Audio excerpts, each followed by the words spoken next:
Hello everyone and welcome back to the channel, and today I'm back with another movie review, just a standard review on a single movie. I actually haven't done one of these in a little bit, and to be honest, I wish it was a better film that I was returning to this review series with, because today we're talking about Fast and Furious 9, or F9 as they decide to market it as on the posters and whatnot, because they ran out of variations to call these movies. So I saw this movie a couple nights ago. My friend invited me to go see it with him at a nice theater, as well as a couple other of my friends to go with them. And at that point, it was more about the experience, just to go to, again, a nice theater with a few of my friends and just kind of laugh at the movie because we knew it would be over the top and silly and whatnot. I would have never seen this movie by myself if he didn't invite me to it.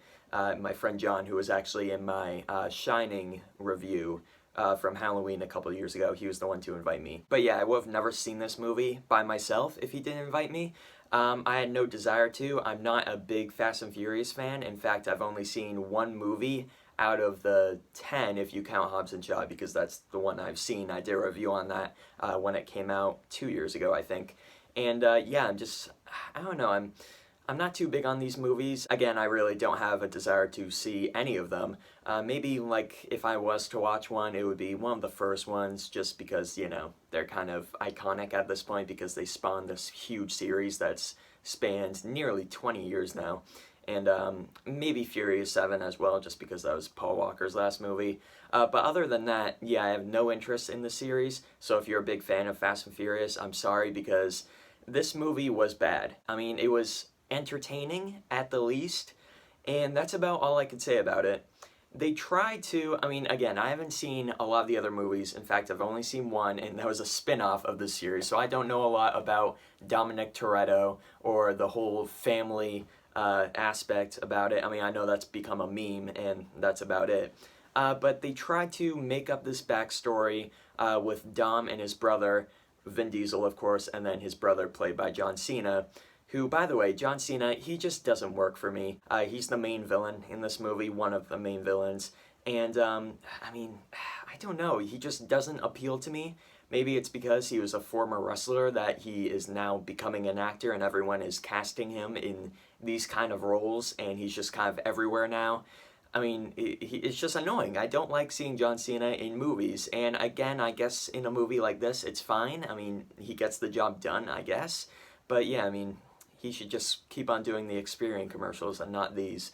But anyway, that was my little spiel about John Cena. I'm sure he's a nice man in real life. But anyway, they tried to make up this backstory with Dom Toretto and Jacob, who is John Cena, and it doesn't work, because this is the 9th movie, 10th movie, if again you count Hobbs and Shaw, of the franchise, and trying to inject a backstory that really affects both of these characters a lot, it just seems kind of forced, and it seems like the writers of this movie ran out of ideas. I can imagine them making this movie, sitting at a round table, going, okay, we need something emotional to keep the audience at least kind of invested in these characters, so let's put in a quick backstory with Vin Diesel and John Cena and show that their dad died in a crash and they had a messed up relationship from then on, and it's kind of a redemption arc for John Cena, if you even want to call it that. And yeah, I mean, it seemed artificial. It didn't seem like it really fit within this movie. I could see why they did it, but that doesn't mean that it was good. Also, the big thing with this movie is it's so over the top and so silly that I mean, I kind of just gave up with this series. I said this in my Hobbs and Shaw review when I saw that movie and made the review, like, again, a few years ago. I said that if you are able to accept the fact that this movie is over the top, then you will have a fun time with it. And if you could do the same with this movie, I bet people who like this franchise will enjoy this movie. I mean, it's a well-shot action movie. Like, the action sequences are thrilling, and I don't mean cinematography-wise, I mean what I just said with the action sequences being well-filmed enough that they are appealing for the audience to watch them. And yeah, they are entertaining. They are just kind of like a mindless action movie standard of you just sitting there eating popcorn, enjoying yourself, laughing at a few things that happen. So in that aspect, this movie is good. Or rather, it's good enough. It's watchable. There we go. But if they could have just rode that the whole way, this movie would be much better than it is. but instead they lose me a ton of times by having these stupid, shitty sequences happen that just are unbelievable. For example, little spoiler here, but I'm sure a lot of you have heard about it already, when Roman and Ludacris's character, I forget his name, they go to space in a car strapped to a rocket. What the fuck were they thinking? It seriously seems like the screenwriters heard people complaining about how over the top this series has gotten, and then they're like, oh, you thought that was over the top? Let me show you some shit. And then they go to space. It's literally like, I don't know what they were thinking. I really don't. It's like they're parodying themselves right here. And, I mean, maybe it was meant to have a little laugh, and maybe if they just kind of referred to how silly it was in a better way than how they did, because in this movie, they do reference how everything is over the top. Like, indirectly, they almost kind of break the fourth wall at some moments.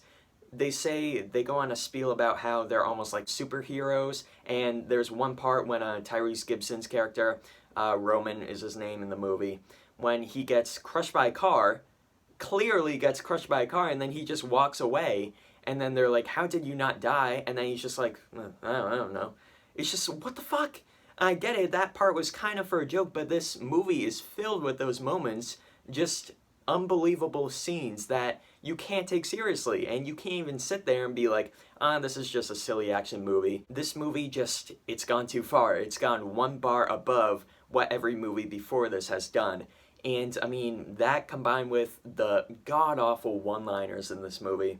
There's at one point when Tyrese Gibson and Ludacris, they are in the middle of London, and they say something like, oh, it's like trying to find Where's Waldo in Harry Potter land. And it's just, oh my god. It was so bad. It was so bad. And they are the comic relief. And I'm sure both of them can be really funny if they were just given good material. Because, I mean, they are funny at times. They are kind of able to salvage a couple lines. And by a couple, I mean like 2 lines. And maybe make kind of a good joke out of it. It didn't make me laugh, but it was like, that was kind of a funny comment. But other than that, every line that they say in this movie is just a throwaway, cliche joke that really has, I mean, I would say no place in this movie, but, I mean, if they didn't have jokes, I don't know what this film would have going for it other than its dumbass action sequences. But yeah, so that was my review on F9. I hope you all enjoyed it. As for a grade for this movie goes, oh man, I really don't know. Maybe a 3 out of 10?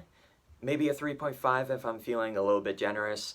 And yeah, let's actually go with that. Let's be nice and give F9 a 3.5 out of 10. Thank you once again for watching this video. I'm so sorry to all the big Fast and Furious fans out there.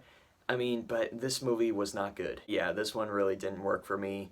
Hobbs and Shaw was about the extent to how over the top these movies could be without me going, oh my god, that's so stupid. I was able to accept the things in that movie, at least a little bit, and enjoy myself. This one, man, it was a little bit too much. And yeah, thank you for watching this video. Leave comments down below of what you thought about this movie, what you think about the franchise, what movies you want me to either review or do a movie night video on, anything like that. And yeah, thanks for watching, and hopefully I'll see you all next time. Goodbye.